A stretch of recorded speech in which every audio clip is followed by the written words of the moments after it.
Hey everyone, and welcome back to Talking in Stations. I'm your host, Rahne, and I'm joined by Artemis. As you see their character on screen, I was going to say just the character on screen.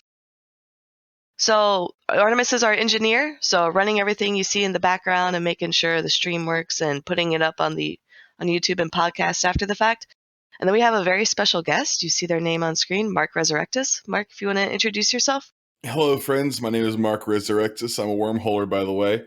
I'm the CEO of the Holy Roman Empire. It's a corp out here in J-Space. I'm also the executor of the Turbo Feeder Glory Alliance. And as of Thursday night, I'm also a member of the CSM. So that's pretty cool. Here we go. So congrats, Mark. I know we were talking about this just before the show of how difficult it seems to be to rally the wormhole quote unquote block to behind a candidate to get someone on the CSM, but you've done it. Congrats. Yeah, thanks. I was pretty stoked about our turnout too. I think I had something like 1,400 first round votes, which is kind of nuts. You know, our block has never been what I would call cooperative in the past.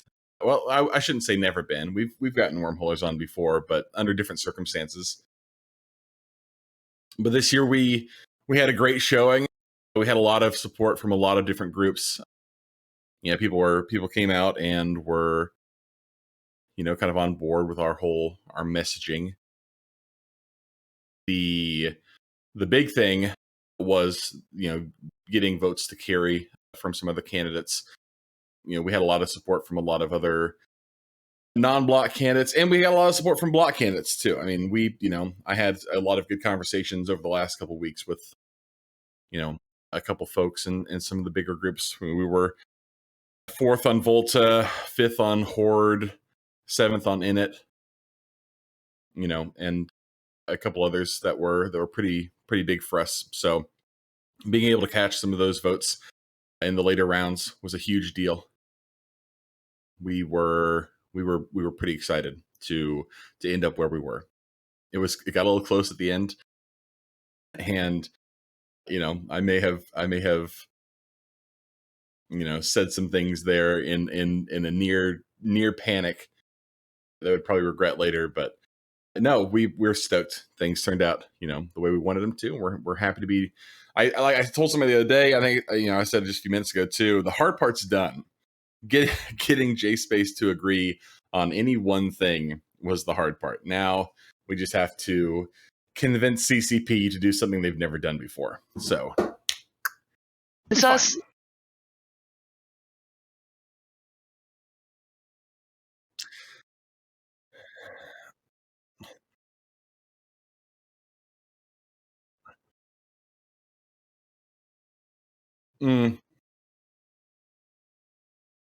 Yeah,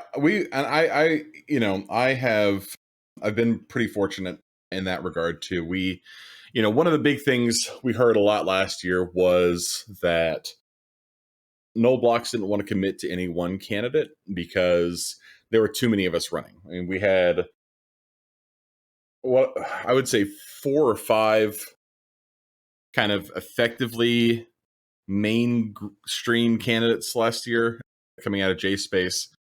The 2 biggest ones at the very end were myself and Teddy from Outfoxed. And Teddy's a remarkable person. I love Teddy so much.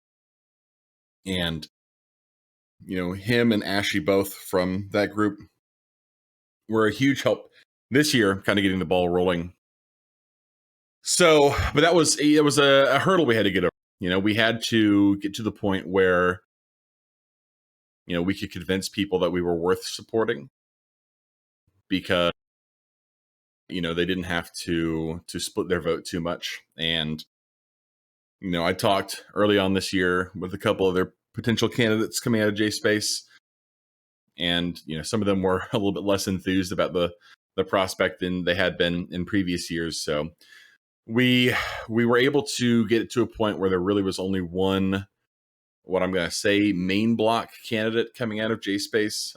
There were a couple others who are either wormholers or wormholers adjacent, who were great candidates in their own right. But as far as candidates who were strictly wormhole ecosystem focused, along with other kind of more general game things, I was kind of alone in that regard, which I think helped a lot, because I could go to, when I went to talk to Horde, for example, I was talking to Gobbins, I was able to pitch myself as the wormhole block candidate, as opposed to just a wormholer that I would like you to support, right? Because guys are busy. They don't have the the resources or the time to sit around and figure out which of the wormhole candidates is the most has the best shot, right? They don't have the they're just not that involved in this community, right? So being able to do that kind of work for them and say, this is where we were at. And I got, and there were a lot of support too from from other people in nullsec who kind of gave us a lot of a lot of good support that I think really increased our chances of getting other null block support. Just to shout out to other names from the actual CSM, both the init candidates, Brisk and Pando, I was fortunate enough to work with over the last couple of weeks. They got me onto the init ballot and, were, supportive throughout the entire process. They had a lot of, kind things to say. They did a lot of work to, get my name out there and get people, interested in the idea of supporting a wormholer on the CSM. So, I say fundamentally, it happened because wormholers voted, and it happened because wormholers, kind of came together and made it happen. That's how we got out of the first couple rounds. Being able to get that great support later rounds to get us through to the end was incredible, but I simply could not have done it if it were not for wormholers. Again, doing something that we have not done in a long time, which was either because of desperation or because of, an impassioned desire to see something change, come together and agree that we need to get somebody onto the CSM, if for no other reason than just to make the bare minimum attempt to make something change. No, that's really impressive. I mean, I know like a lot of people don't like the politicking in the game, but having to go around and barter with, I would say, other groups to say like, hey, please support me, etc., or even just going out and putting yourself on a talk show. Like I've seen you on a lot of the talk shows or the town halls. Yeah. Like that's so critical. I know I want to go back to what you said, because you said the hard part was done and now it's just convincing CCP to do something they've never done before. Yeah. And personally, not being involved in wormholes and I don't want to say not paying attention, but not being as invested.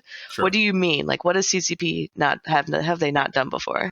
They have not in the past, at least in recent history, made changes to the game in such a way that takes into account how different regions of space are, right?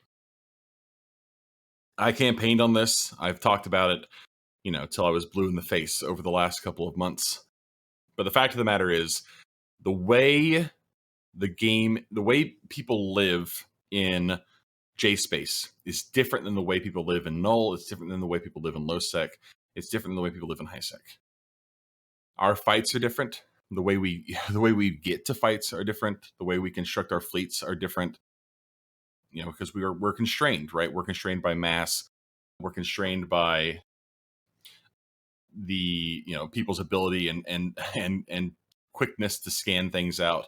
Like, these are all things that have to be taken into account when you're talking about balancing the game in such a way. And a lot of our complaints over the last couple of years have been because CCP has made changes to the game that have been intended to fix a problem, right?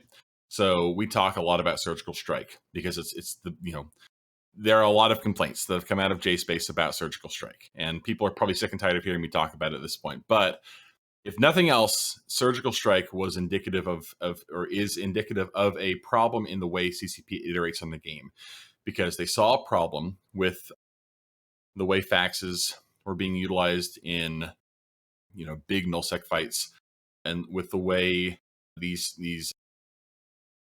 fleet fights were happening that were lasting too long, resistances were too high. They had a laundry list of things, and they said, okay, well, how are we going to fix that? Well, we're gonna nerf resistances across the board because that'll make fleet fights happen faster, and we're going to kill cap injection because we don't want people to be able to cap right back or cap back up right away.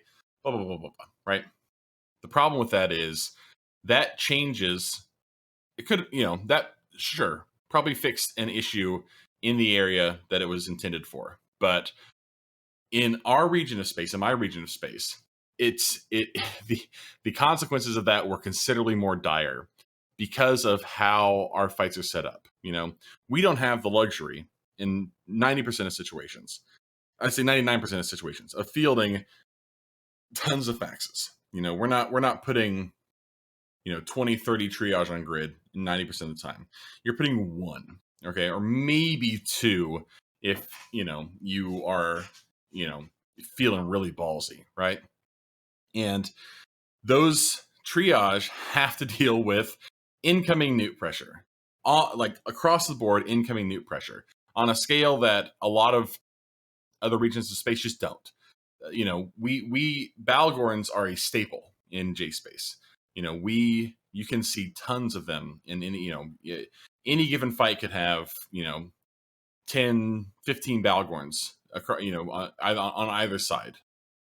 Depending on if there is capital escalation or depending on how big the two groups are that are coming together. But you should expect Balgorns, right? Everybody has Balgorns.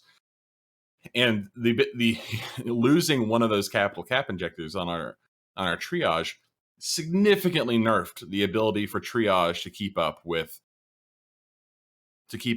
the new DPS race that resulted as a result or that came about as a result of Surgical Strike 2, because suddenly resistances were worse across the board. The close ranged ammo increase meant that things were getting shot faster. So not only are the triage now they are worse at keeping themselves up because their resistances are not as good, and they're worse at mitigating cap pressure because they don't have that second injector. They also now have to support fleets that are not as tanky because the resistances are worse, and have more incoming DPS because the DPS because of the DPS buff, right? So people stopped using triage, which is a shame because there was a whole ecosystem built around that kind of gameplay in J space for years, and entire groups that came about as a result of people enjoying these kind of people talk about heavy armor brawls. This is what they were: heavy armor brawls. You get two fleets and a bunch of armor ships.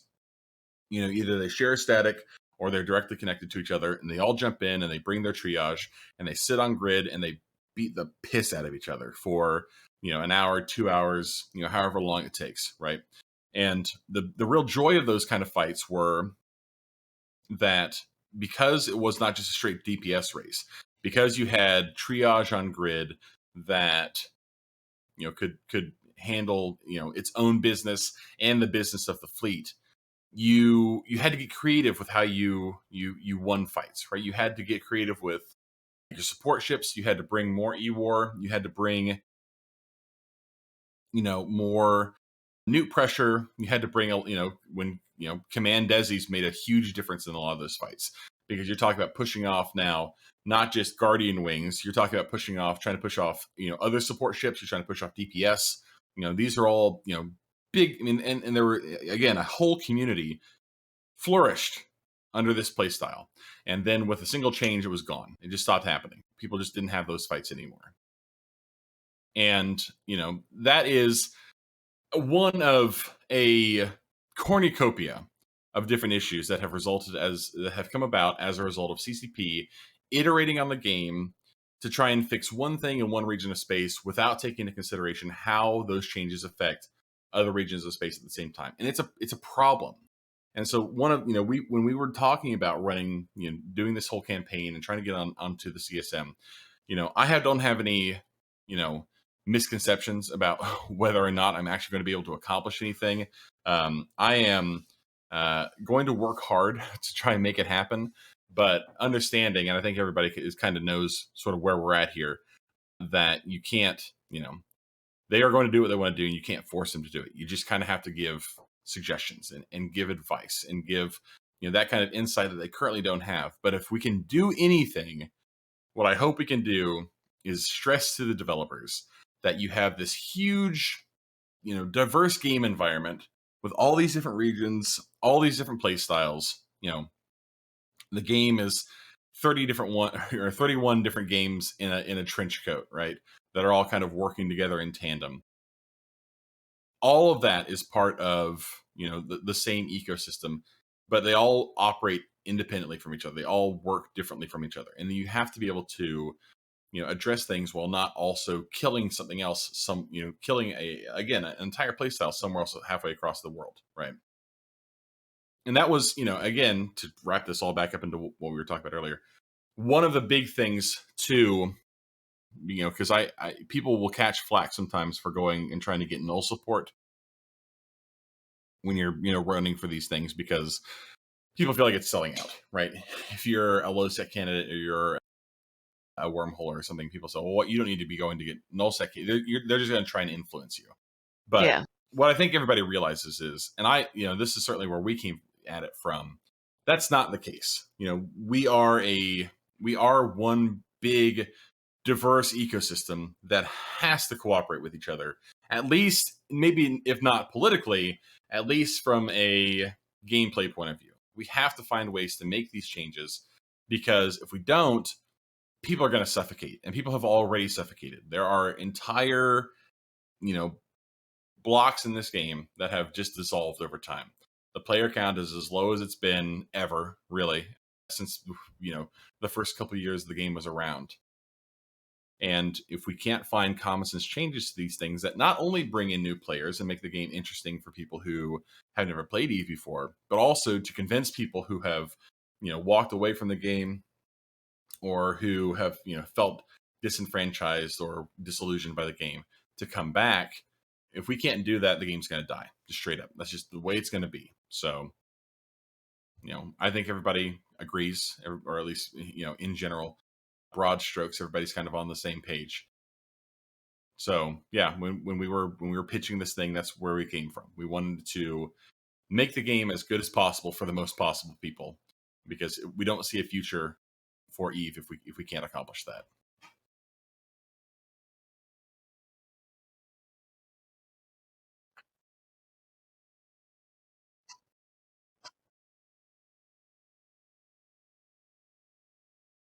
Mm-hmm.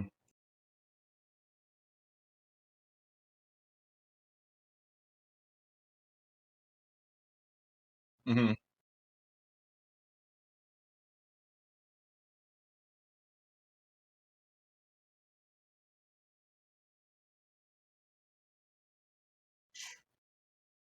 Sure.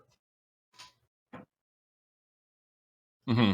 Yeah, I mean, so people talk too about, I mean, especially when it comes to surgical strike, right? Oh, they said they can't hear you. I'll just repeat your question for them. Artemis wanted to ask about, low class space, and how traditionally wormhole CSM candidates who live in high class space and operate at a high class space generally only address issues that are high class space relevant. And so there's an ongoing concern about, well, what about low class space? What about low class wormhole? And what I would argue in this case is that these same issues also affect low class, just in different ways, right? One of the big ones is with regards to the eviction meta, right? And we have talked at length about how possible ways to get away from the eviction meta. We would not like to, you know, we from a personal point of view, and I've said this before, I hate evictions. They're so boring, and very rarely do they turn. They're not easy. It's not good content. It takes a long time. They're really dull, and you'll maybe get content, sometimes, but more likely than not, you're either a blob or you are getting blobbed, and that's not compelling gameplay as far as I'm concerned. But with regards to the eviction meta, one of the ways traditionally that low class groups have been able to, keep their assets safe and defend their homes have been by fielding triage. Being able to put caps on grid in a situation where your victors cannot put caps on grid. That is a pretty strong imbalance in your favor. But when surgical strike happened, those triage those groups relied on in order to be able to punch up in an eviction scenario were suddenly a lot worse and could not really handle that kind of pressure anymore. And that is unfortunate because you are those same issues that high class wormholers see it as from a point of view of this was a play style that we enjoyed, and losing our ability to engage in that play style has caused people to want to leave the game. At the same time, low class wormholers are looking at it going, we relied on this to as a part of our home defense doctrine. We need these ships to be workable, otherwise we are in an extremely vulnerable position. And none of that was taken into consideration when those changes were made, right? And the same thing applies too about other aspects of surgical strike. And I know people are going to get tired of me talking about surgical strike, but this is such a huge issue, even though it's been years and people have adapted over time. The DPS race that resulted from those changes affected everyone in J space, because you suddenly you're forced to bring Logi, at least before like the more recent bulkhead changes. You had to bring Logi at an almost 1-to-1 level, because if you didn't, you would just bleed ships, especially when Nighthawks started getting big, because Nighthawks could put out like 1100 DPS cold, on top of having over 100,000 EHP at the time. And there was more on top of that. There were, ham doctrines as a whole were really big. A lot of pulse laser doctrines, were strong. Absolutions were really strong for a long time. These are all things that affected wormholers in a different way, because we don't have the option of just gating a fleet over or jumping a fleet over, right? If you want to reinforce your fleet, you can't just pick up the phone and say, hey, I need you to be over here in 5 minutes, because it just doesn't work like that. You have to scan out your chain. You have to account for mass on the wormholes to get in. And because fights were happening so much faster, because the DPS race, people often didn't have time to get support, to call their friends or or whatever. If they were the big fight happening, there just wasn't an option. And that was not indicative of, or that was not specific just to high class space. When my group lived in Wolf Riot from the very end of 2019, no, sorry, beginning of 2020 up until the beginning of this year. And we had that problem all the time, was that if we wanted to field any kind of doctrine, we had to have almost equal numbers of Logi, or else we would just bleed ships, because we did not have the EHP to make it happen. And the bulkhead change helped that to a certain extent, but it wasn't, in our opinion, it has not gone quite enough.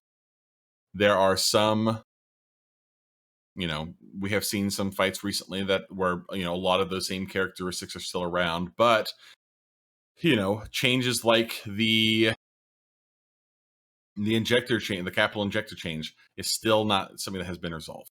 And so you still have, people who took the time, put the energy into building those faxes in low class space and putting that triage, making that triage available for themselves, for either home defense purposes or, just to undock for a fight. They can't, they realistically cannot do that now, unless they're willing to spend upwards of 15 bill on their fits. We had a fight just the other day with Laserhawks, which is, if you don't know, dear viewer, Hawks are like the final boss of J space right now. There is not a group in wormhole space as adept at like wormhole PvP as a whole as Laserhawks. They not only are they they have the numbers to kind of back it up, but everything they do is better. And we were able to love fighting those guys. We were able to put ships on grid with them, and it was a good fight. But when we put triage on grid against a group like that, who we know is not going to be incompetent and is going to bring the necessary newt support to, oh, you can see me right there on the screen right now. That's cool. Nothing wrong with that. No big deal. When you're fighting a group like that, you need to know that your triage is going to stand up. And that lift that we fielded was not the blingiest lift we could have fielded, but it was more so than it has been, or rather, it is. There's more going into that than we have we've had to put into those recently, and way more has been put into that than if we had the other cat booster, and you could field like a double cat booster apostle or a Ninazu or something. Lifts are great because region lifts are remarkable, but this is kind of what you are stuck with right now, unless you want to spend an inordinate amount of money, or unless you have a loggerhead. This is your option. So with regards to whether or not I think these same issues also affect low class space, yeah, I think it is. We are in the position now where high class wormhole space and low class wormhole space are not so different compared to wormhole space as a whole and case space. You know what I mean? So more alike than different is essentially what you're saying. Yeah. I mean, they are certainly different, and there are big differences, but they are more alike together than they are from any other region of space. And most of that has to do with, again, mass limitations, a group's ability to scan out wormholes, so on and so forth. No, I gotcha.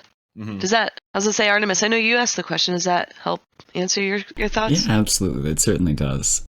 One of the differences I know that we talked about, and you mentioned with the eviction meta, on the topic again of just changes that have hit wormhole space differently than other areas, we're also looking at the changes that came with Siege Green to Citadels. This is something that I personally harped on.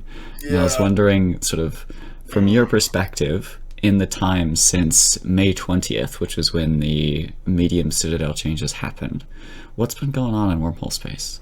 Yeah, man, it sucks. Early on, I was talking to a couple of people about Siege Green, and we all just, we were talking about, what it's going to look like and how it's going to affect people. And, we all kind of, we were like, oh, well, man, it's too early to tell. It's hard for us to say for sure. But, man, that change is not good for us. So during we had a worm a couple weeks ago. Fox hosted it. You guys streamed it. It was great. One of the other CSM candidates, KL Kaderu of Sound of Mind, was there and made a really, really great point about those changes, which is, for any group, but especially for small groups, right? What happens when somebody comes by and reinforces your shield is that reinforces the shield on a structure, right? What that means is anything. It could mean anything. You have no idea if they are just doing it to be dicks, or just doing it because they're bored, or just doing it because they're trying to bait out a fight. You have no idea. And in fact, there's no way for you to know for sure,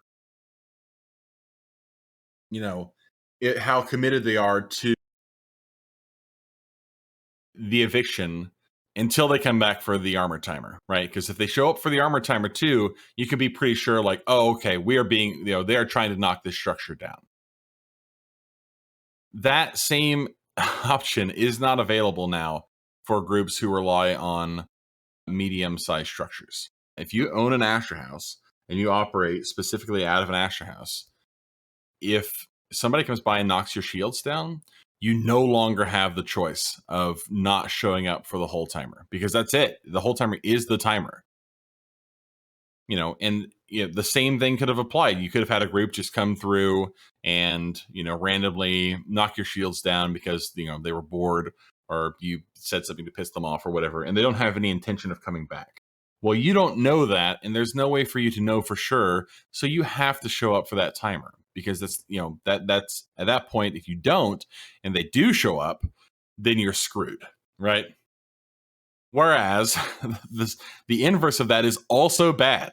Like, if you don't show up because you think, well, they're probably not going to come, or whether you do show up thinking, oh my God, this is the whole timer, we have to be here for this, and then they don't show up, then you've just formed for nothing. And that also sucks. And that doesn't feel very good at all. And on top of that, it got way easier to just troll reinforce stuff because damage caps were removed. Yeah. I mean, especially with, especially with trig doctrines, like hitting damage cap was pretty easy before, especially on medium structure. We found, we have hit a couple of medium structures since, since the change. Just either we had a couple guys who found one and wanted to hit it, either to provoke a fight or whatever. And in a lot of cases, those groups did now have to come out and fight. But the problem is, it's not good for them. It's, we can sit here and be like, well, it generates content, but it's not good content because it's panic mode content. It is, basically bending someone over the barrel and saying, give me your money. There's no way for you to know if I've got a gun, right? You just have to assume so, because if you're wrong, you're going to lose everything, right? And that is the issue we're seeing here. And man, it is easy to knock these structures down now. I mean, it is remarkably easy to knock over medium structures. You can do it with a handful of dudes and cheap ships. And if somebody has is either rolled out or doesn't have a ton of people online to defend the structure. I mean, you shouldn't need a fleet of 40 people to defend an Astra house, right? Like, in theory, if you are living in low class and you have an Astra, it is my opinion that it is unlikely that groups that can field those kind of numbers are going to pay you too much attention. Certainly my group would not, at least in most cases. People who live in Astras aren't really prime targets because they're not, they don't have any caps in those structures. People who have tons of assets are generally going to lay down forts anyway, or Tataras, or so on. But the problem is for people who put together 20-man gangs and then go around reffing structures and knocking over structures like that. That's a problem. That is because if your corp is you and 6 or 7 of your buddies, and you each have an account or two, you're not going to be able, you have to defend those timers, and they it is you only have the one shot to do it. So it is frustrating that this, and again, not to harp on this same issue again and sound like a broken record when I do it, but this is the same problem as Surgical Strike. Like, CCP made a change to the game intending to correct an issue, and the issue was structure spam in case space, right? Structure spam in high sec and structure spam in null, especially, because when you anchor an Astra, there is a bubble of invulnerability around it, thanks to tether, that you can just throw those things down anywhere in space, and as long as you put a core in them and fuel them, you have effectively perfect invincibility, just so long as you can get to the Astra. And that is a problem, and I recognize that that's a problem. But the change that they made to correct that problem has, in my opinion, done more harm than good, especially since there are other ways you could do this that would not put such a burden on smaller groups who rely on these structures, and who anchor these structures probably in the past with the expectation that they were going to operate in a certain way, and their mechanics were not going to change too drastically, at least so drastically as they have now, where the entire meta surrounding how to defend these structures has changed effectively overnight. So there were a lot of great ideas thrown out from different candidates throughout the CSM process.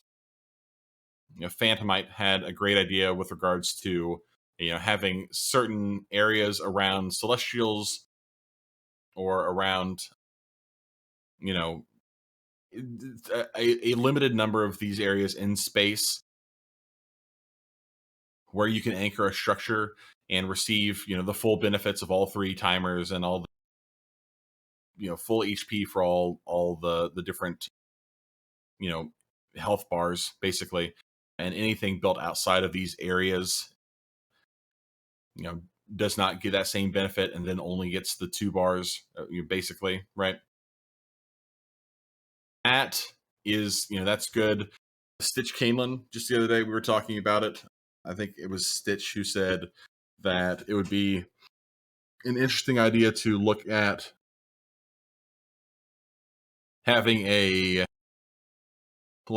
structure determiner based off of the size of the sun in the system. So you're effectively like solar harvesting power for structures, and so you are limited by how big your sun is based how many structures you can anchor.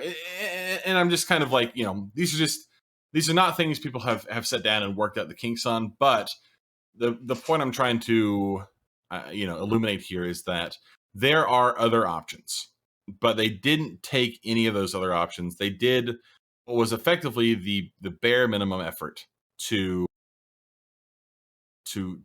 resolve what they saw was an issue and just take away a timer, right? That there are so many issues with that but it is not surprising. It is indicative the same ongoing problem that we've seen over the last couple of years, where they wanted to fix something and so they did something to fix it without considering how many other areas of the game or how many other playstyles are affected by those changes. And that's frustrating for again, frustrating for groups who rely on those structures. But this is something that we need to address with CP. But I'm not holding my breath on this one. They have not in the past been extremely eager to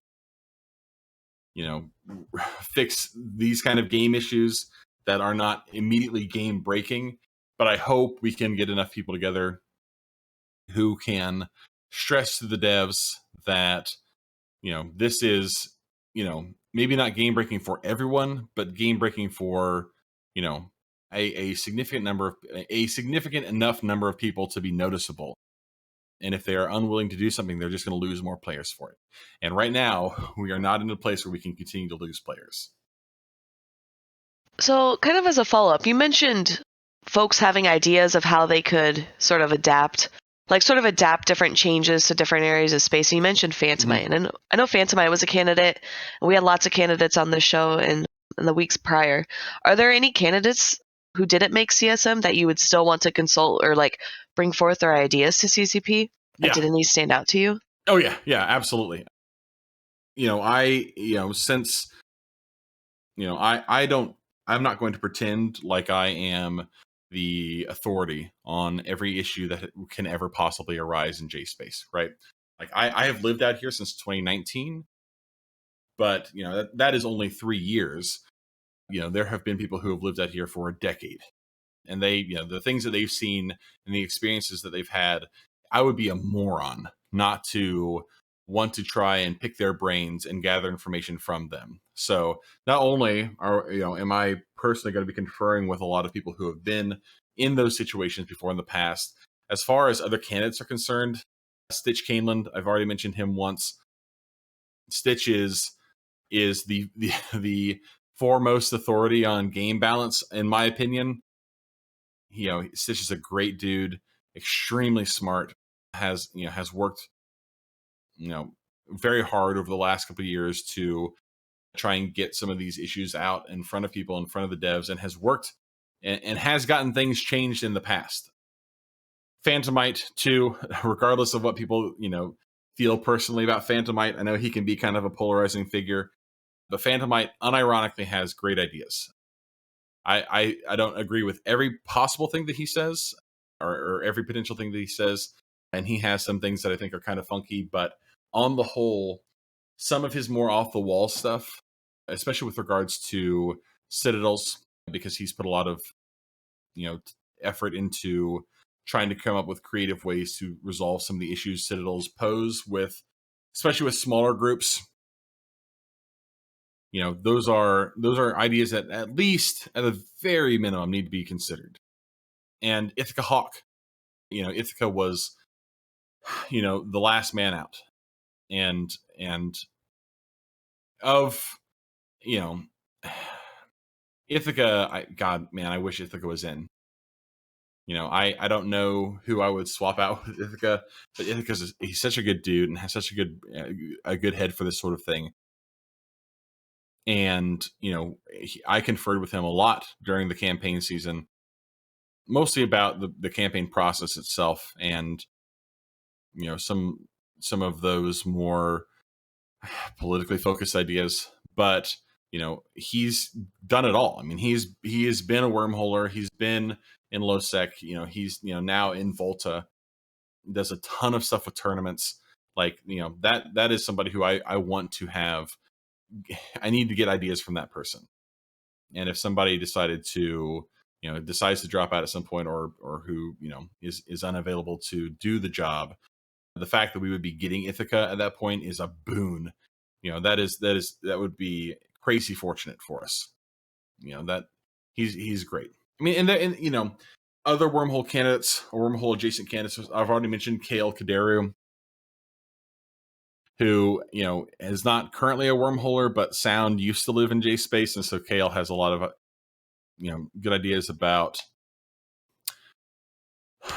J Space Alaska from Warren Wormholes and Esports.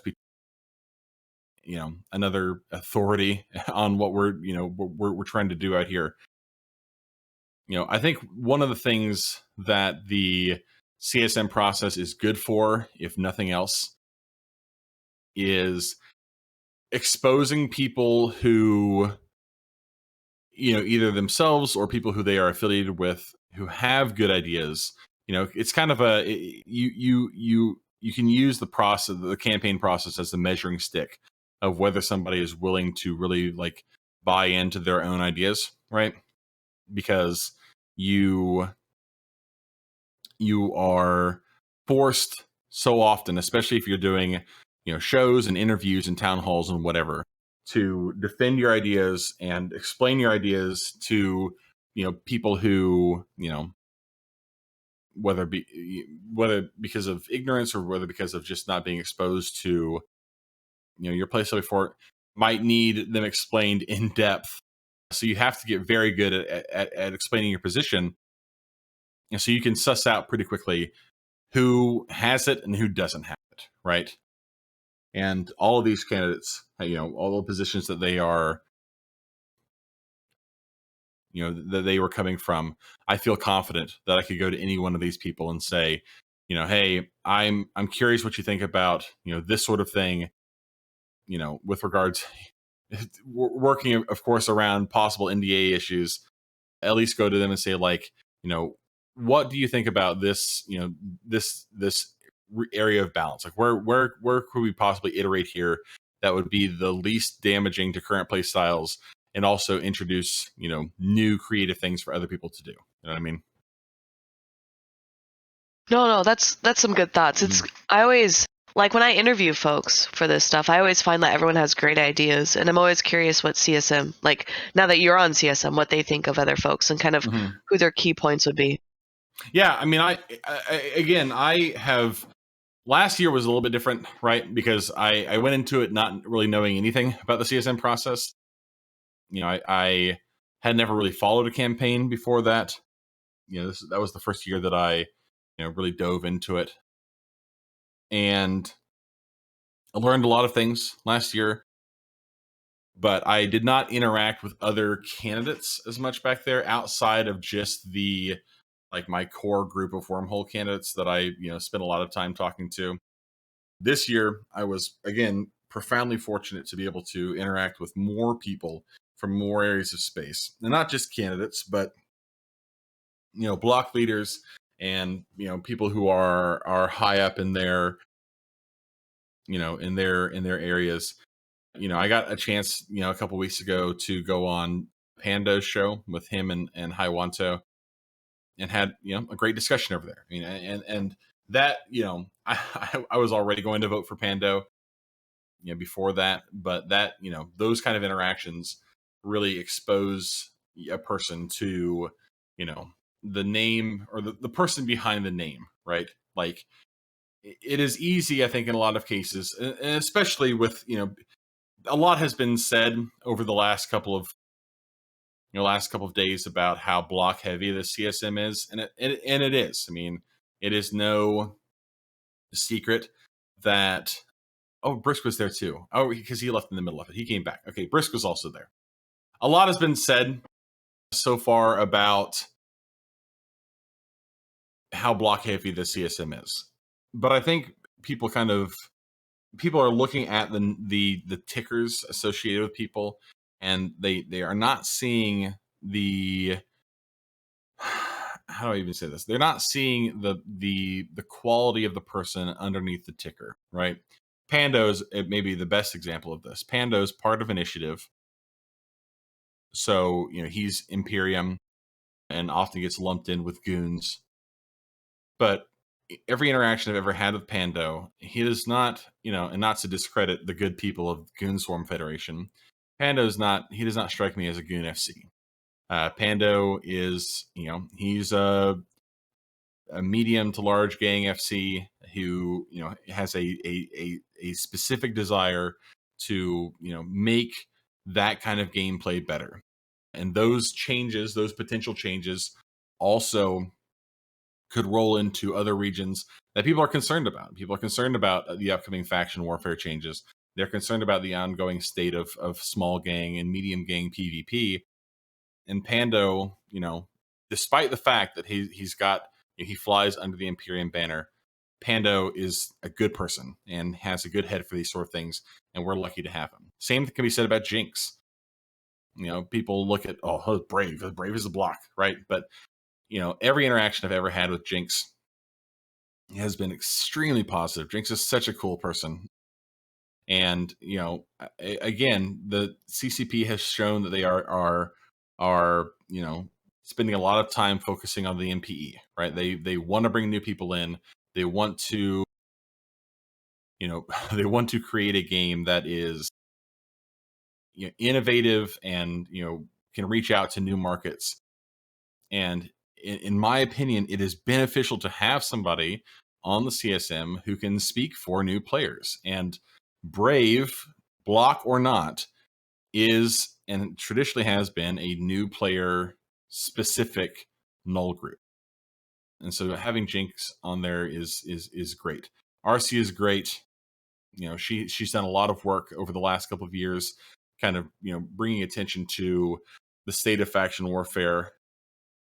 She was came her star rose at a fortunate time, I think.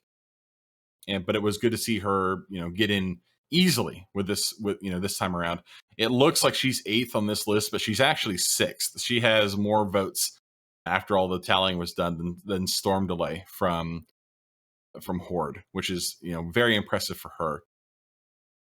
For our the more traditional block candidates, guys like Kaz, guys like Luke, guys like Brisk and Kenneth and Angry and Storm Delay, it is easy to get disheartened by the current state of the CSM based off of previous CSMs, but I feel strongly about this, that and to his credit, Brisker Ball made this exact same point a couple of days. 7 of the 10 members of the CSM are different than they were last year. If you have had issues with CSMs of years past, there's a pretty good chance you're going to see probably something different this year. Whether that's better or worse is hard to say for sure. I mean, it's, you know, you don't want to get ahead of ourselves here or anything, but you know, there's if nothing else, there is a different crew out this year. I'm thrilled to death to be a part of that crew. You know, I'm really looking forward to working with these guys. I don't think, you know, at least I would hope you don't go through the process of you know, taking the time and the effort and the energy to put together a CSM campaign if you want to show up and just do fuck all, right? And none of these people strike me specifically, you know, as people who have no interest in keeping the game around. You know, I'm looking forward to working with them. I'm looking forward to, you know, seeing what we could accomplish, if anything. And yeah, I mean, that is, this for me is the joy of the CSM process. Being exposed to new people, getting to work with new people, and finding common ground to create, you know, these creative solutions to make the game better for more people. So we've talked a lot about your hopes and dreams for CSM and like your positive outlook on everything. Mm-hmm. I'm really curious. What do you, I don't know if this would be the right way to phrase it, but what are you like nervous about or afraid of with the CSM? Like, do you have any like fears when it comes to working with CCP or anything along those lines? Yeah, I mean, yeah, I do. You know, my biggest fear is, you know, signing the NDA, getting over there, and then, you know, hearing somebody say, you know, up front, like, we don't plan on making any changes to JSpace in the next 3 years. You know, that'd be tough for me. And it is a possibility. You know, that is a thing that, you know, we believe has probably happened in the past. You know, that is maybe a thing that has caused people to feel a certain way about the CSM process and about CCP. You know, you kind of have you kind of get an impression based off of some of their actions that, you know, they don't particularly see certain areas of the game as priorities right now, and are not interested in contributing dev time to resolving some of the issues that those regions of space have encountered. You know, that is frustrating. You know, that is my greatest fear is, you know, we do all this work, we finally get somebody from my area to sit down at the table with them, and they say in no uncertain terms, it's not going to happen. Sorry. You can talk about, you know, if you want to be here and contribute to the conversation on faction warfare, you're more than welcome to. And I do want to contribute to the you know, the conversation about faction warfare, because I think faction warfare is important. But I'm a wormhole, by the way. Like, the reason I'm here is because wormhole space has been choked out over the last couple of years, and we want somebody to address these issues with the devs. We need somebody to do this, because if we don't, then within 2 years, all of the, you know, the major players in wormholes now will be gone. Either they will have left the game entirely, or to, you know, nullsec, or, you know, gone off to, I don't know, join Volta or somebody. Like, the and all of that will be left for crabs. Like, nobody wants that. We don't want the game to get worse. We don't want people to leave. We, you know, we like the game. We want the game to be better, right? And that is the thing that scares me the most, is the idea that you could have all this passion, get all these people involved, and everybody be on the same page, and you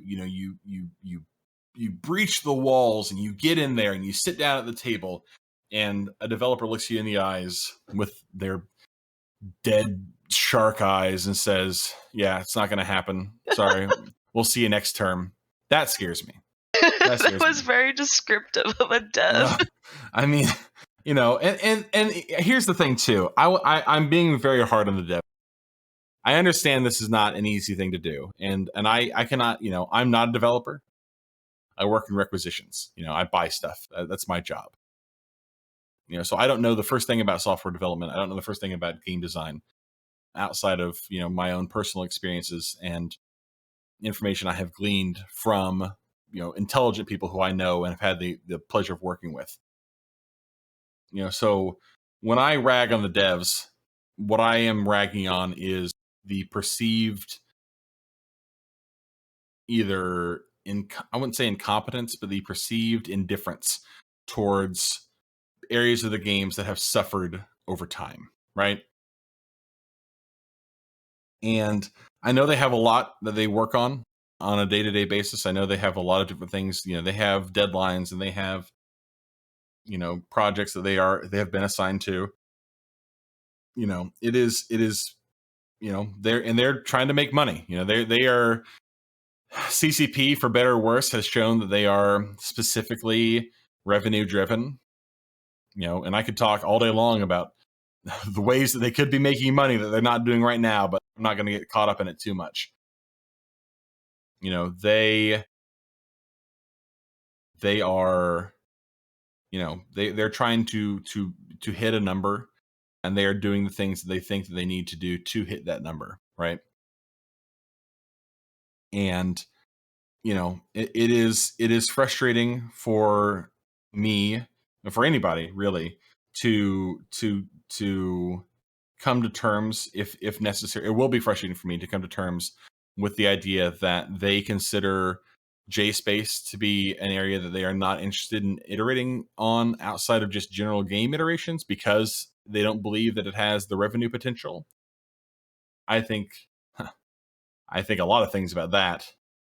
And I'm hoping, and this may be naive of me, but I am hoping that the issues that we have seen in the past with regards to how different changes have affected JSpace in perhaps an unbalanced way have been a result of not having competent wormhole direction outside of the meme wormhole candidates in the form of our friend Mr. Rubal in the past.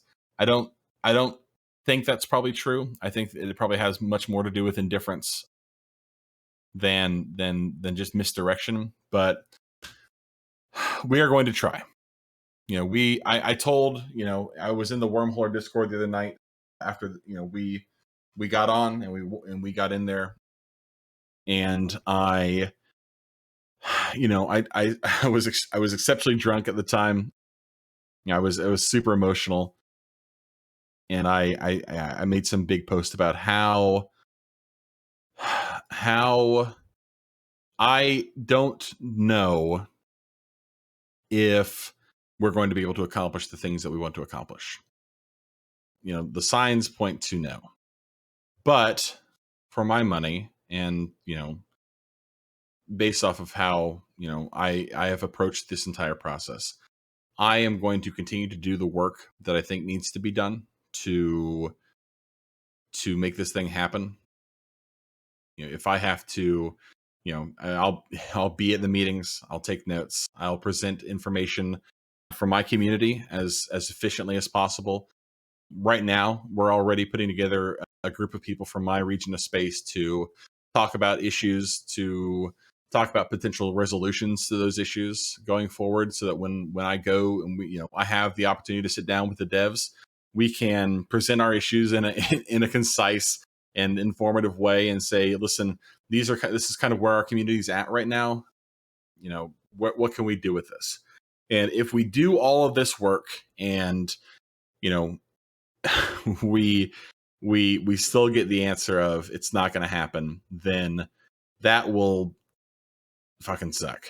But we can at least say that we tried, and we put in the effort we needed to stave off our inevitable slide into oblivion, even if it wasn't didn't matter in the end.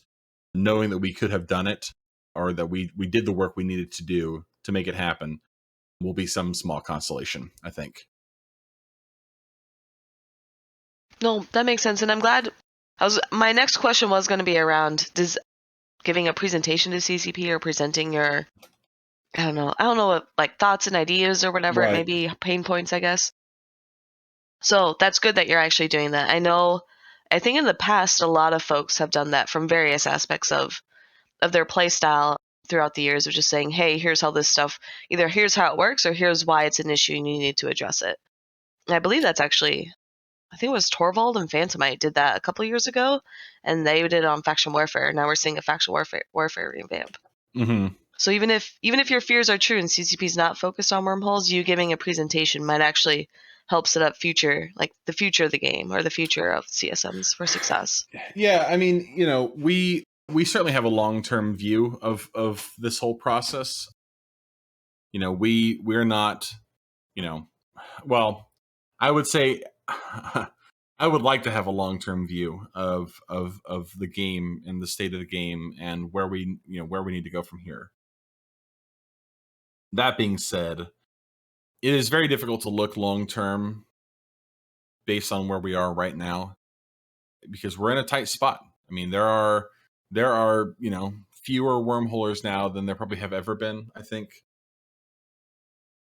We are we are dropping people and they're being replaced either by crabs or by empty space. So when we talk about the need for quick action, the need for some of these changes to, if not happen immediately, at least have a plan to kind of do something to stem the bleeding. What we're talking about is that I don't see a future for JSpace outside of 2 or 3 years if we can't find some kind of ground here. And if we're unable to do that, then oh boy, it's going to be rough. So that is my long-term view right now. My long-term projection is not good, and I'm not going to pretend like I'm it's anything other than that. My short-term view is that if we can make smart changes under the advice of intelligent people, we can get the game to a place where people want to come back and play it and want to be here, right? And if we're not able to do that, then it's going to be a long couple years. So I'm curious then. So I know when you're talking wormholes, you're talking like end game, right? Like established players, veteran players, not really new bros, but would you be opposed, or do you think the new player experience should have something about wormholes in it? Yeah, it's kind of wild that it doesn't, honestly. Even if it was an instanced situation where, not that I promote instance gameplay, for the record, I think it's trash, but for the purpose of the NPE, I think this is probably a good place for it. Even if it was just during the NPE at some point you had to strap on a probe launcher and undock and scan down, a little instance wormhole that you could pop your head into, and oh, there's a site over here. I can go, look at the data site, and oh, look, there's some rats, and oh my gosh, they're coming for me. And then, as part of the NPE, 15 Tengus uncloak and and destroy you. That I think would be pretty cash money. That would be pretty cool. It's wild that doesn't happen now, but again, it's not surprising. It's not, they yeah. It is, you wish it was a priority enough that they could spend all this time working on the NPE and find room in there for JSpace related stuff. I certainly think it's worth it. I think JSpace is fun, and I wish there were more people coming out here or who were being drawn out here. I wish we were exposed through the NPE a little bit better. But it does not surprise me that they're not doing that. Yeah, I do know. I think the next NPE they've said, because the first one they revamped was mining, and I think the next one's exploration. Yeah. So you might have an opportunity there to give some feedback. That would be pretty cash. Again, like if it would be very, very cool of of them to have something that would expose new players, not just to the idea of exploration in terms of scanning stuff down, warping in, and like it is a kind of a meme in JSpace now of finding rookie players and herons running sites in JSpace, and then forming 20 people to go blow them up, and then giving them 50 million ISK or something, just kind of offhand, like here's some money, go buy yourself another ship, right? I think that kind of experience is good for players. I think it's fun. It certainly is fun for me. I like doing it. Even if it is kind of a shock for people who have not encountered that kind of danger in space before. So looking at implementing something that would convince people to at least start scanning out holes a little bit more and putting that in the MPE would be really, really very cool if we can make that happen. Yeah, for sure. I think chat's having fun discussing this too. They're all getting kind of rowdy. In fact, I'm looking at the chat here, and I am going to disagree with one of my own people. Tiro, I'm going to call you out. Wormholes isn't for a new player. No, I don't think Wormhole Spaces is friendly for new players, but I think that exposing new players to wormholes is a good idea. I think that let me put it to you like this. So when I first started playing the game, I created Mark in 2006, right? I was just a kid. I had no idea what I was doing. And then Eve was crazy. It was a much different game back then, right? For like the first, I don't know, for like the first 5 years I played this game, I very rarely, if ever, left HiSec because I was scared to death of losing ships. I did not really know too much about other, I knew that lowsec existed. I didn't know almost anything about nullsec, and I absolutely had no idea. I mean, in the very beginning, JSpace didn't exist, but even after that, when wormholes were a thing, I didn't know anything about them. I had no idea how to get there. I didn't know what was inside of them. I didn't know any of the mechanics of how they worked. At least having that option where you can expose people to the bare minimum, even if it's just a little taste, even just get that little tongue out there, just give it just a little bit of a lick, just a little bit like that, just enough that they can be like, oh my, oh dear, what's this new experience I'm feeling? It's washing over me. I feel flustered. Oh my, I've got the vapors, And then somewhere down the line, when they have million SP and they've flown some ships and they've done some things, and then they still think back to that little taste that they got of JSpace all those years ago. They're like, oh man, if I just had that, I'm chasing that high, that just the little, if I could just do that one more time. And then that could convince them to come out and join a JSpace group or just come out by themselves. These are, in my mind, the kind of interactions we need to be promoting. And if we can do that, at least, on a very small scale from the very beginning with the NPE, then I absolutely think that is beneficial to wormholes as a whole. And especially with regards to, our long-term prospects. I will maintain, and I have throughout the entire campaign process, that as much as I support and want to put effort into bringing new players to JSpace, I feel like it would be, it is missing an important. We should not forget players who have left the game. We should not forget the issue of player retention. It is easy and it's flashy and it makes headlines to bring new people into the game and put new people into the ecosystem. But man alive, there are just a lot of players who have played the game over the last decade, 2 decades almost, who really want the game to be good and really want the game to be in a place where they can come back and play it. And in our effort to make the game more interesting for new players, we should not forget those players too. Well, that's completely valid.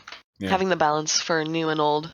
I've kind of lost my composure at your description. Artemis, do you have any questions or follow-up?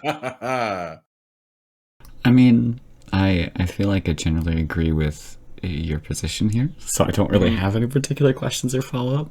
This is also something that just my personal experience fits, or my personal experience as a new player in Wormholes and just with Wormholes in general fits your description. And that's the thing too, and that's what's so frustrating is that I think if you ask, I don't know, let's say a reasonable number, let's say 70% of people, if you ask 70% of people and said like, hey, what do you think about player retention and the game natively introducing people to Wormholes earlier on, they would probably say, I'm going to say 70% of reasonable people are probably going to say like, yeah, there's no reason why Wormholes shouldn't be in the NPE, and also player retention is a problem. And that seems obvious to us, reasonable people. And it's very easy to say like, well, there's a lot of work that has to go into, player retention is not so easy. Well, then make an effort. Do something. Make some kind of like, the problem is you're not, if you care about player retention and you care about keeping people around for the long term, then make some effort. Do something that communicates with people who have felt disenfranchised by the game. Like, tell them you care about them. Do something. Like you have put so much energy and so much time into the NPE, and that's great, and I'm happy for you, and it's very cool. I'm glad that you have made this effort, but what you're communicating to people right now is that you care more about prospective new players than you do about players who have put time and money and effort into your game for years. Tell those people you care about them, because people who are playing the game right now do care about them. They want those games, like they want those people to come back. Those are their friends. Those are their corp mates, people who they've worked with for ages now. I mean, there are people in my own group, and my group's not that old. We're 2.5, 3 years old, maybe. There are people in my own group now who have stopped playing the game because they no longer found the game fun. And that's so frustrating to me. Now imagine a group bigger than mine who's been around longer. People who are still hanging on now have seen, people, I don't know, I'm getting angry. I'm sorry. This is the most frustrating thing to me of maybe everything. And it kind of wraps this whole issue up for me, with regards to the way CCP iterates on the game and the way they prioritize certain changes and the way that they interact with the community. The game needs fresh blood. No one's going to argue that. But that cannot happen at the expense of the people who have bled for you, CCP, the people who have done everything you ask them to do. You ask them to build you a universe. You ask them to do impossible things, feel these huge, complex fleets of ships, find creative ways to interact with each other in a way that you cannot find in any other game anywhere in the world. You don't get the same kind of thing anywhere else. It is impossible. It does not exist. So that's what's so frustrating, is that they did what you asked them to do. They've done all of it, and now they're being told, you're not our priority anymore. Our priority is new players. Bringing in new people who are going to spend more money on the game. Well, I think that it's sort of an oversimplification. When we look at EVE and new players, and even the stories of current players who used to be at one point a new player, you would often hear stories of, yeah, I tried to get into EVE like 2 or 3 times, and it just didn't stick, because the barrier to entry was so high, and the NPE sucked so bad. There was the component of EVE has this amazing reputation that the players have generated through our emergent gameplay, the stories, the headlines, the gaming news when we get there, and that would bring EVE to the forethought of people's mind. They're like, yeah, sure, I'll give it a shot. I've heard about it. Okay. But then they get in, and the NPE kicks them back out. Right. And so CCP, what they've done now is they tried to recognize that, hey, the players are continuing to make these headlines and bring us into the news and generate that interest in our game, but our game and our NPE is then kicking them back out and making all of that effort worthless. So I, for one, support their effort and their focus on the NPE because it felt like previously, hey, we as the players are doing so much to make EVE interesting for others who don't play yet, but they're jumping into a pile of garbage when they jump into the NPE. Yeah, but you are agreeing with me in this case, because I am on the same page with regards to the NPE. I think the NPE is important. I think it's important to have a way to ease people into what is an extremely complicated system currently. However, I also think that it's not fair that, you know, the game can be, especially that certain play styles that have for the longest time been, you know, the thing that have drawn people to the game, like, you know, it's sort of like you are putting a fancy sign out in front of a shop that people walk by and they say, wow, this is something else right here. This is, you know, I'm a new customer, I haven't ever been in here before, you know, this is great, I'm going to come check this out. And then when they get inside, they realize that the place is empty. There are like two people hanging out by the desk. And when they walk up, be like, wow, this is crazy. This, you know, from the sign, I would have assumed this place was bumping. And the two people who were sitting there be like, I mean, it was 10 years ago, but like, man, player count's low. You know what I mean? Like, you can't, yes, the NPE is very important. And I'm glad that they have contributed the time to it. However, it doesn't solve the fundamental problem of, once you get into the game, once you get past the NPE and you get over that barrier to entry, the game is not in a place where it is healthy right now. And they have to fix that, or else all this work that they're doing on the NPE just will not matter, because there will not be enough people left to play the game. I mean, we were memeing in the CSM server the other day about the idea of rats taking SOV in nullsec because there aren't enough, you know, there won't be enough people at some point to maintain current levels of SOV. Like, that's not a joke. I mean, it is a joke. You know, it's funny, but it's not, you know, it does not feel unrealistic. It feels like we are quickly getting to a point where we are going to, how do I even say this? We're getting to a point where people are going to stop playing because there are fewer people playing, and there are going to be fewer people playing because people have stopped playing because there are fewer people playing, right? And that's frustrating, and no amount of NPE is going to fix it.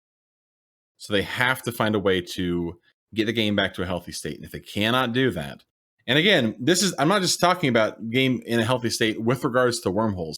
This is a systemic issue across the entire ecosystem. It affects JSpace. That's the reason I'm here. Like, it affects us. We have been damaged by these changes, but we're not the only ones who have been damaged by these changes. It has affected everybody, and everybody wants the game to be healthy. Everybody wants to see, you know, 20,000, 30,000 players, you know, concurrently. But right now we're not there.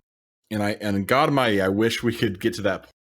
And I wish, you know, I wish it was, how do I even say this? I wish it was something that I felt like we could accomplish without having to drop everything else and work on this one thing. But, you know, you're in a dive right now. You have to pull out, like, or pull up. You can't focus on other, you know, I mean, there are other things you can do at the same time, but you have to correct the dive. And right now the game's in a dive. So we have a question from chat from Bjornby. He says, do you think that the focus on faction warfare and a healthy faction warfare in general will help with the current situation? Yes, because, and Bjorn knows this just as well as anybody else too, faction warfare is one of those playstyles that has long been neglected and has a rabid fan base that really, really wants faction warfare to be good again. And those players are waiting, they're waiting by their phones for CCP to call and be like, faction warfare's fixed, you can come back. Like, they want that to happen. And if at a certain point people who play in faction warfare start reporting that, like, yeah, fact war is back and it's good and it is fun to do, then people will come back and play the game again, and that will bring numbers up, right? That's what I'm talking about. Like, I do not believe for a second that there are people who put this game down and then never think about it again. I and maybe that's naive, but anyone who I've ever played this game with, who I've ever known who has played this game, inevitably has a thought, and either they talk to me, or they talk to somebody else who they know who've played the game, and they've said, "Man, I was thinking about E the other day. I'd like to come back. Is such and such good yet?" And then they'll be like, "Well, no, not really." I mean, oh, okay, well, maybe later then, right? There is a swarm of players waiting for the game to be good, waiting for the game to be fun to play, either in their play style, or even to just the knowledge that they are not being neglected anymore would be enough, I think, for some people. Like, if we can get to that point, then player counts are going to improve, but we're not there yet.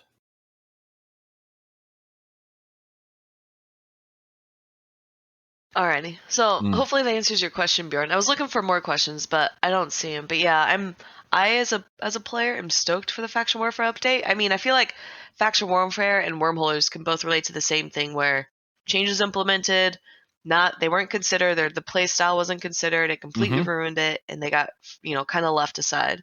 Yeah, I mean, it is. Man, faction warfare might honestly, I don't want to discredit any of my own people, and I'll probably get beat for this sometime later, but faction warfare probably has it worse.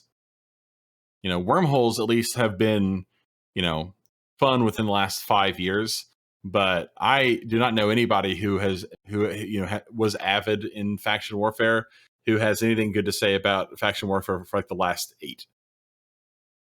And there are moments in modern faction warfare that people have nice things to say about, but they are extremely few and very far between. And getting us back to a place where we can where that play style is healthier. And I think people assume that you have, like, when these changes happen, if you're making a change that benefits one region of space, that automatically means it is detrimental to something else. I don't believe that's true. I believe you can make the game more fun for more people in more areas without just straight up nerfing other parts of space, right? You don't need to nerf everything to balance stuff. You can make things good and then make other things good, and then find things within certain ecosystems that to tweak and get those ecosystems to a healthier place, and then let these individual ecosystems interact with each other. That is, in my mind, a way to make the game healthy. Find ways to make individual systems work, and then let those individual systems interact with each other. All right, so another question in chat. This kind of goes back to your hopes and dreams for CCP. So someone asked, Jarson, I think I said that right? Yeah, he's one of my guys. Okay, he says, if you could force CCP to make a single change, what would it be? Oh, Jesus Christ. A single change.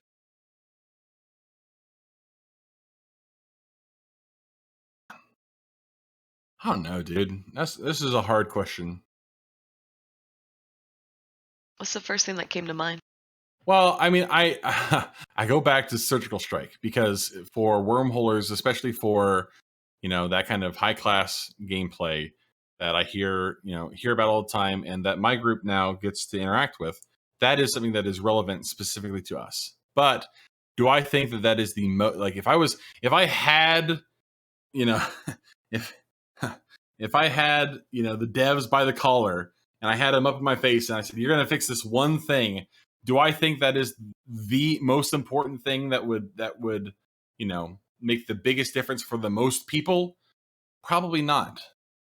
As a wormholer, it's important to me, and it's important to wormholes. But when I'm considering like the the grand scope of the health of the game, do I think that's the most important issue? I mean, I don't know. Like, if I knew that I could get them to make one change, the change would probably be to reduce the subscription fee and sell more merch. Like, reduce the subscription fee. They buffed the fee because they needed to make more money. Panic move, but you don't like people will play the game if they think the game if they think they're getting more for less, right?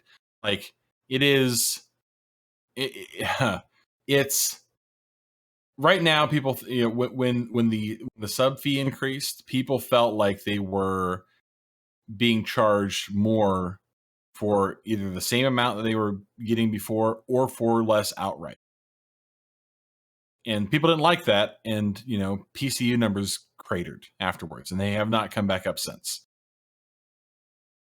But if you go to people and say, listen, we're making improvements to the game, we are going to iterate on the game and make it better, but also we're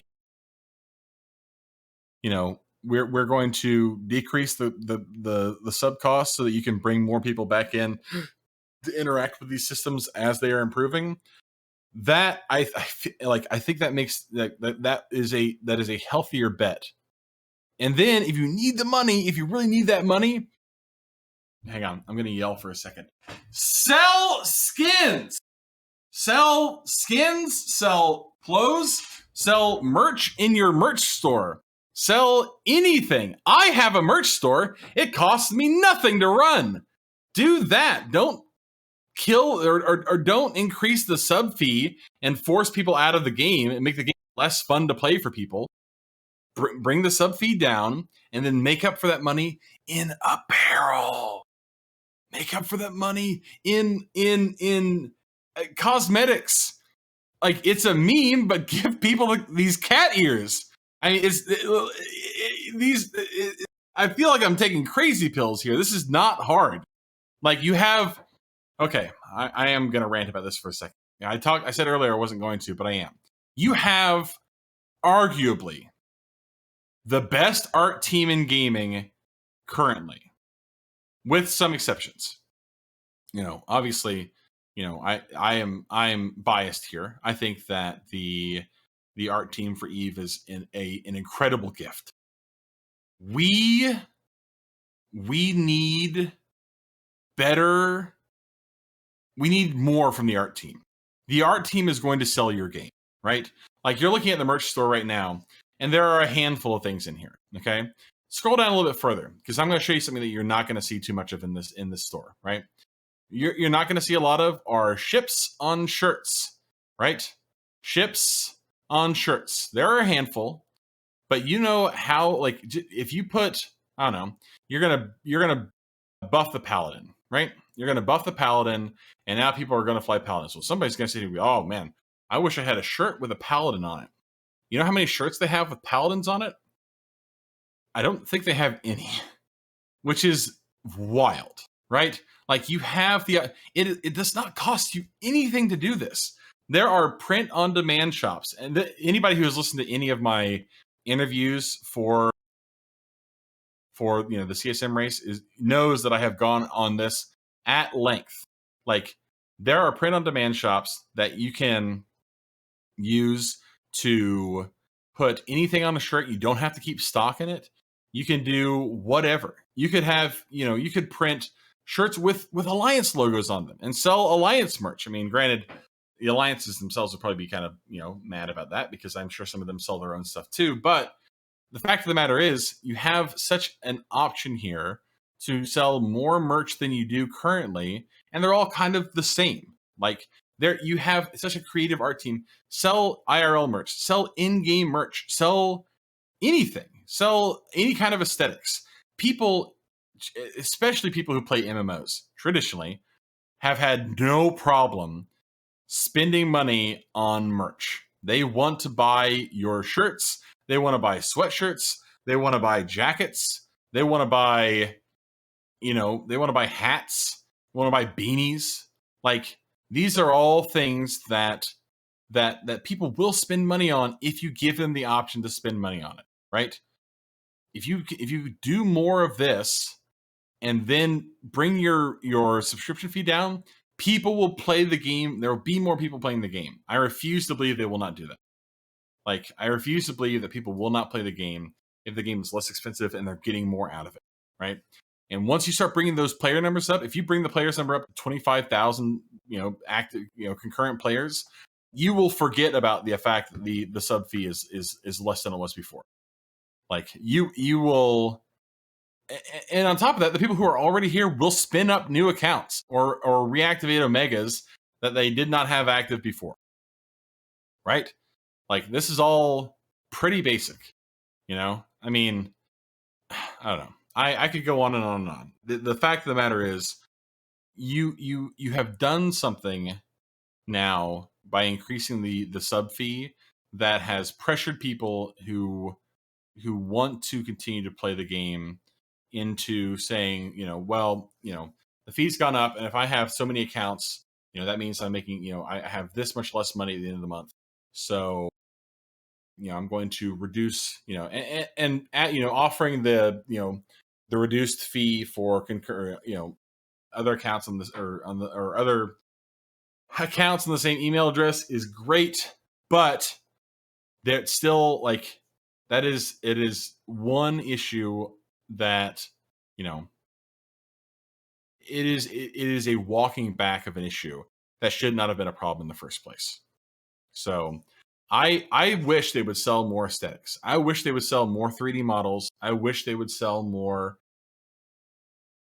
hats and mugs and sweatshirts and everything, because people are going to pay for it. People will absolutely pay for that stuff.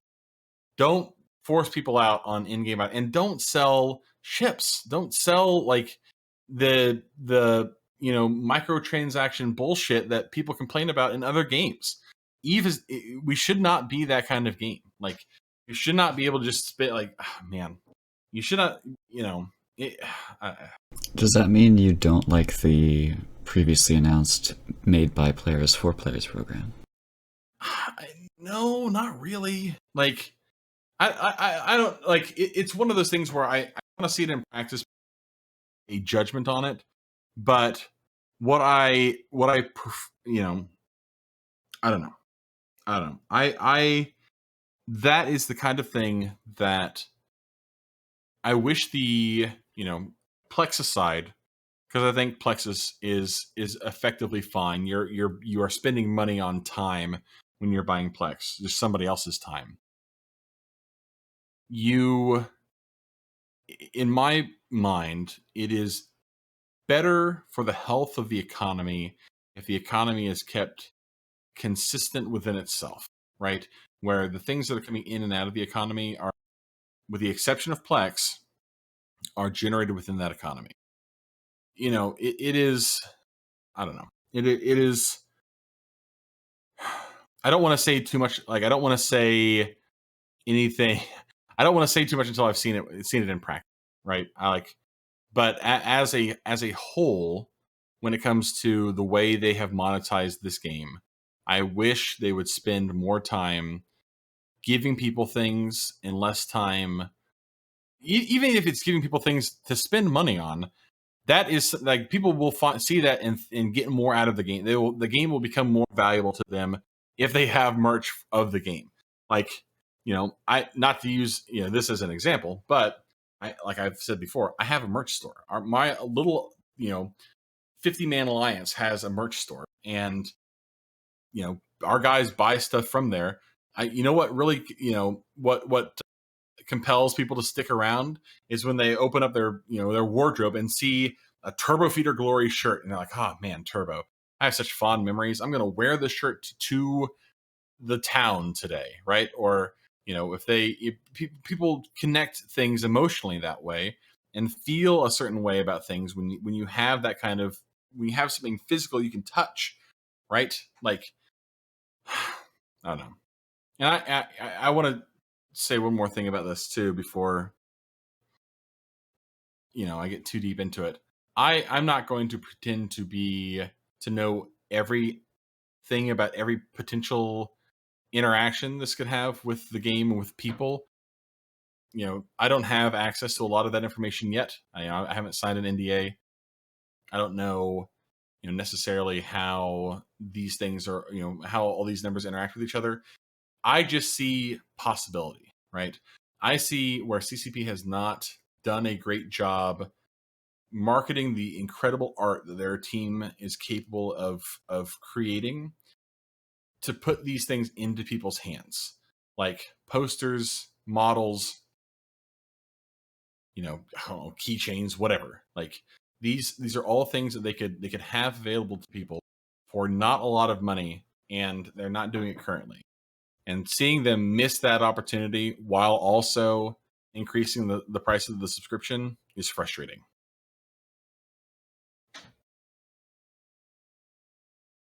Alrighty. So Yeah, unless sorry. no, it's all good. I mean, I completely agree. Like, the fact that, like, you brought up Alliance, and the fact that, like, Alliance folks can literally make and sell their own swag for better than what CCP can do is, like, astounding. Especially because you look at most EVE players. Most EVE players have, like, a day job or they're students or something. And it's like, I don't think, like, 99% of EVE players, if not more, are not merchandise sellers or retailers. Correct. So I am all on board. It's very easy to just click outsource or set up a Redbubble or whatever vendor you want to do. But yeah, I'm all on. I'll take the bait and be CCP's. I'll argue on their behalf. I think there are a couple of different causes. Number one, worldwide shipping. EVE is a worldwide game. Worldwide shipping sucks and is very hard to set up, and is the reason that a lot of alliances will either just say, oh, you live in Europe or Australia, sucks to be. There's also the aspect of, and I think this is part of it, historically there used to be the argument within EVE, looking at the skins particularly. There was a brand director or an art director or somebody who's like, that's never going to happen for pink and for these more vibrant colors, because they had a vision for the way that EVE's brand should be. And part of me wonders if that is still the case. If there is some brand director or marketing director who's like, we are putting out this merch because when the general public thinks of EVE Online, we don't want them thinking EVE Online, the anime spaceship game. We want them thinking EVE Online, spaceships are serious business. Okay, well, here's what I'm going to say. That's fair. Here's what I'm going to say about that. Two things. One, reasonable concerns to have, Mr. CCP. However, two things about that. Number one, with regards to worldwide shipping, I can ship things right now anywhere in the world. I don't have to do anything to do it. If somebody goes to my website right now, I use Printful. They're a print-on-demand shop. Anywhere in the world. You can go anywhere in the world. And if you want one of our shirts, you type it in, do whatever you got to do, it will send it to you. I mean, I've got stuff sent to guys in Germany. I've got stuff sent to guys in, we had one shirt go shipped to Japan.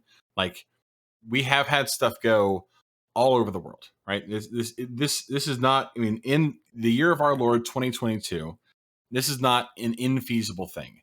It requires a little bit of setup, but it is not hard, right? As far as the second thing, this is really dumb. Like, that's really dumb. I don't believe, like, I understand that CCP is trying to make a dark future space simulator with danger and darkness and all manner of crooked folk out here in the vastness of space. That's dumb, right? You can't, and this is another thing. I mean, I have repeated this probably 6 or 7 different times on different shows, but this, like, you're the biggest, most influential group in your game is called Goon Swarm, and they fly a flag with a fat little bee on it, and you're telling me that's part of a deep, dark ecosystem of darkness and despair. Like, I don't buy it for a second, right? Like, yeah, you're trying to maintain an aesthetic with the way the structures are set up, whatever, that's fine. The art design for space is great, but the idea that you would have a universe where people have not figured out how to put pink paint on a ship is buck goddamn wild. I fully do not buy it. Like, I agree with you that there probably was an art director at some point in the past who made that comment, and I'm telling you right now, they were wrong. And they've already walked it back too, because they did a Doctor Who event. They have done the thing. They have jumped the shark. Like, you can't pretend that bright colors don't exist in your dark space universe, while also having fucking Daleks or whatever, I don't watch Doctor Who, whatever Doctor Who adjacent paraphernalia are floating around in space. Like, the two things aren't the same. So now that we have already covered the issue. Well, I mean, but hang on, you made my point with the Doctor Who event. How many players reacted to the Doctor Who event and were like, this isn't my EVE Online? Artemis, I got bad news for you. It wasn't the skins that they were not happy about. Exactly, it was the brand direction. It was like, you're diluting my EVE Online serious spaceship game with this Doctor Who nonsense. The Doctor Who nonsense is a problem. The aesthetic was fine. People will buy the scarf, the jacket, the I don't know if he wears a funny hat. I don't watch Doctor Who. The skins, people still buy the skins. The skins are hard to get. Like, I have that skin. It's a great skin.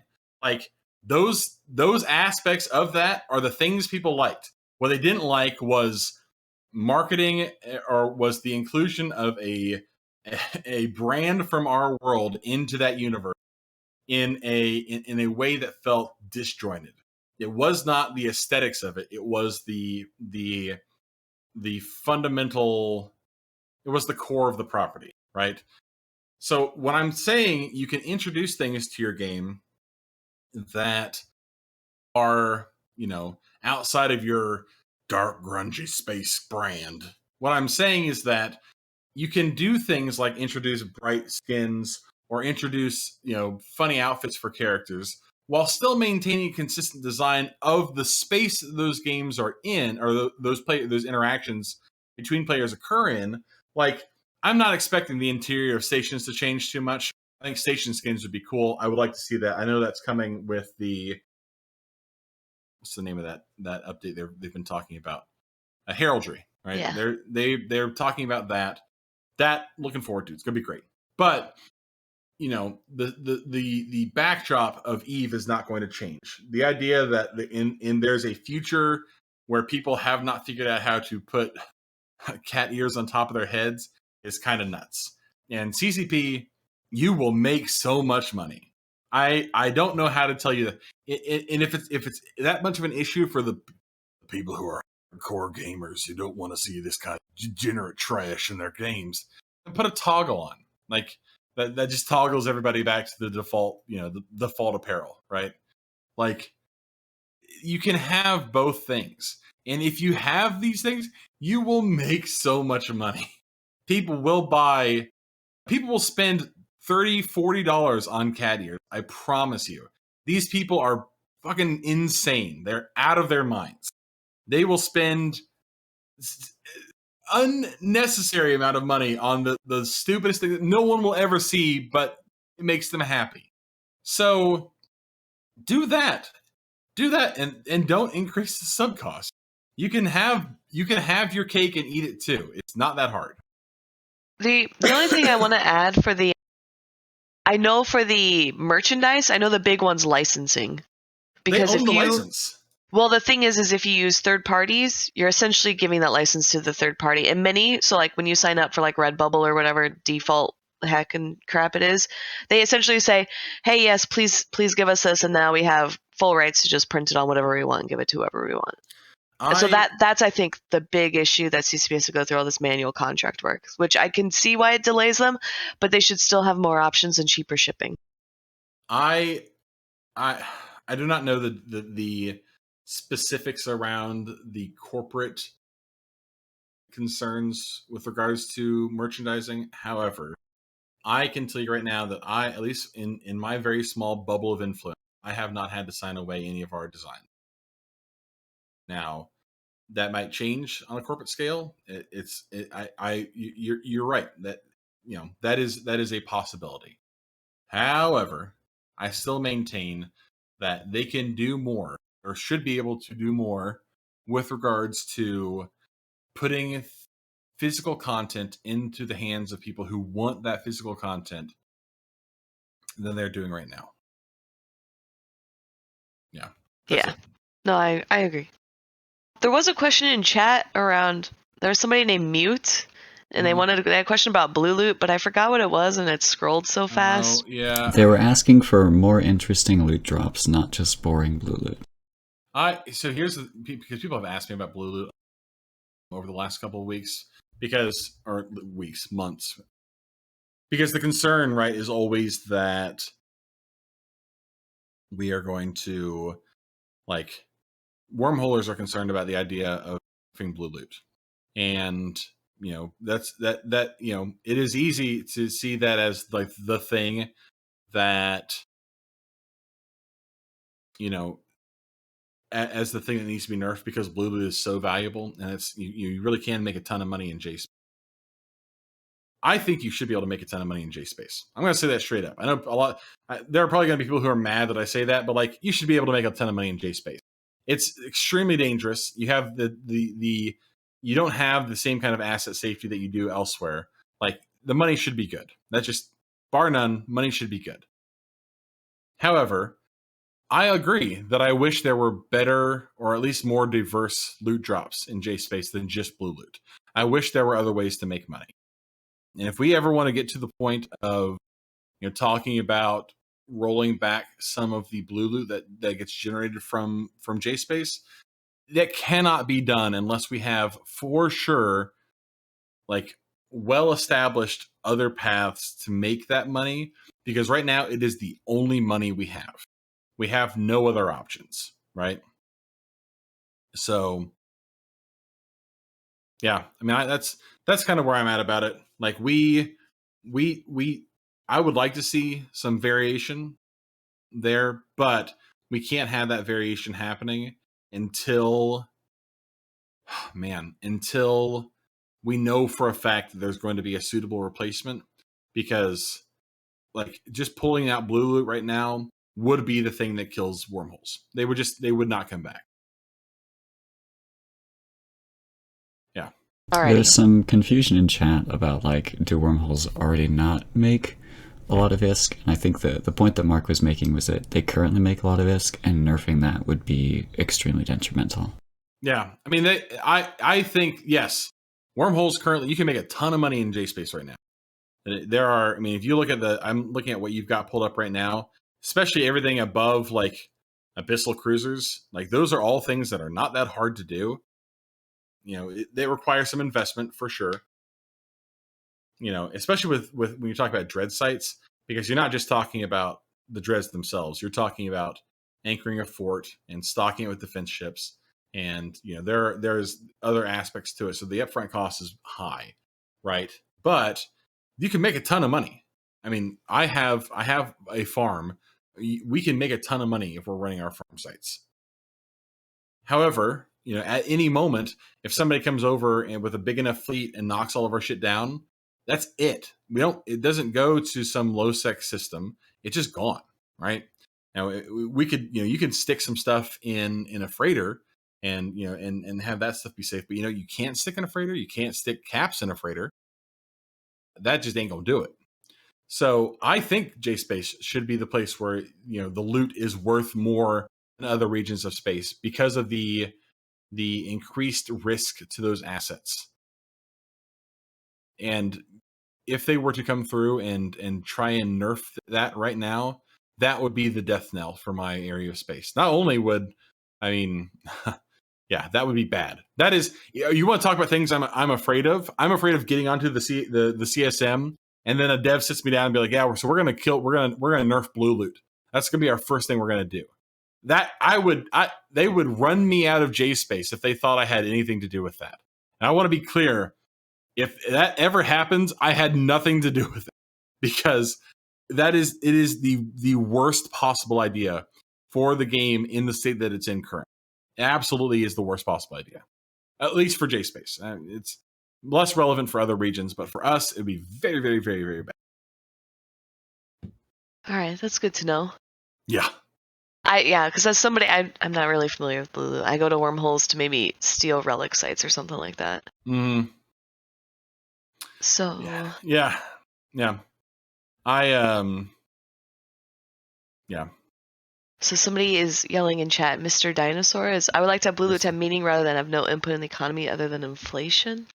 Yeah, I mean, I don't know. Blue loot is just it is. I don't know. It's a money faucet. It doesn't have any other. It doesn't contribute anything else to the game, right? It is a thing that is worth a something, and when you trade it for money, and that is it. Like, I guess the ISK sink Okay. that's connected to that faucet is just like how expensive wormhole doctrines tend to be. Like, we're not flying Feroxes and J space. People are undocking Paladin fleets and undocking, these heavy, command ship fleets that, the ships and the pods can cost upwards of 3 billion ISK. Like, it is not exciting money, but it is just money. That's all it is right now. So Yeah, I think blue like is essentially like the bounty ticks. Is that essentially what it is? With like extra no, steps? I mean, yeah, it's bounty ticks that you have to go sell, right? Like, it's ESS, right? It's ESS tokens. You go to a place in the ESS. Well, it's not ESS tokens because it's more like bounty ticks. Yeah, it's definitely like bounty ticks. It's bounty ticks that generate ESS tokens and have to go sell. You know what I mean? I Okay. think a good point of comparison of like where it's done well is abyssal loot, where you have your red loot, which is similar to blue loot right now. That's a core amount of money, but then you also have manufacturing components that are used in highly valued ships, like all the Triglavian ships. So if we had new sleeper ships that were introduced, and so you have manufactured components from them, I think that's more like Mute is asking for.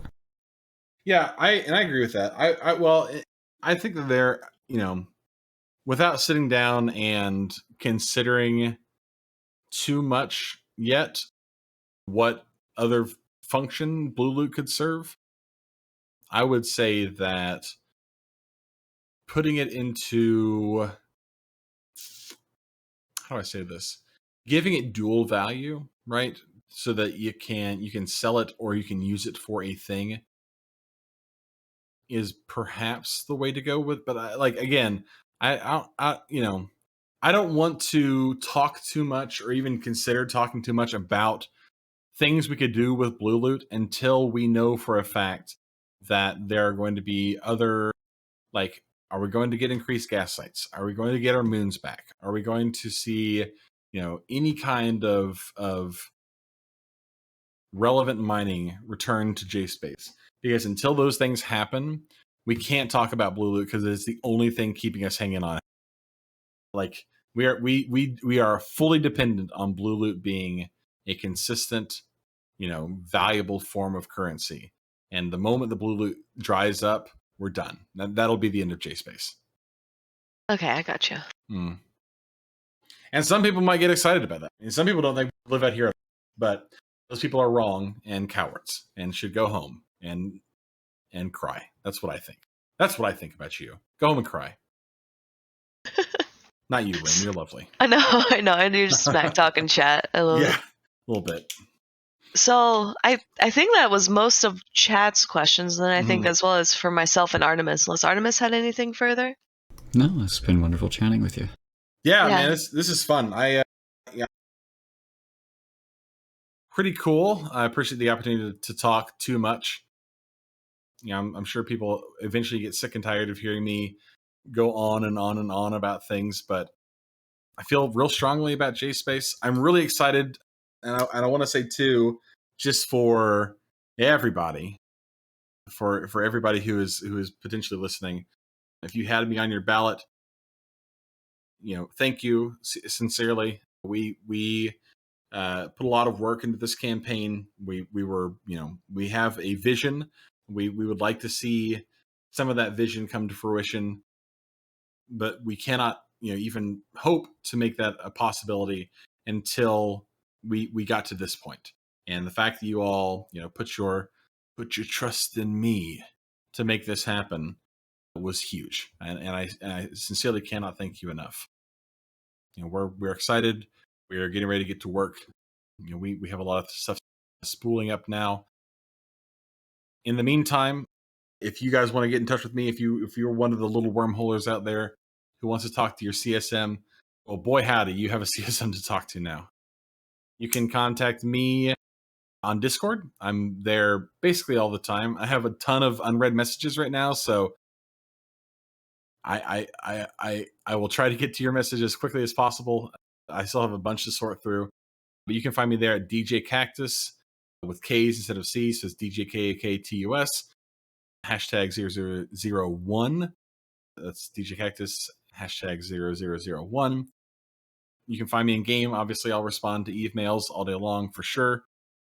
And also, you can email me at executor@turbofeederglory.com.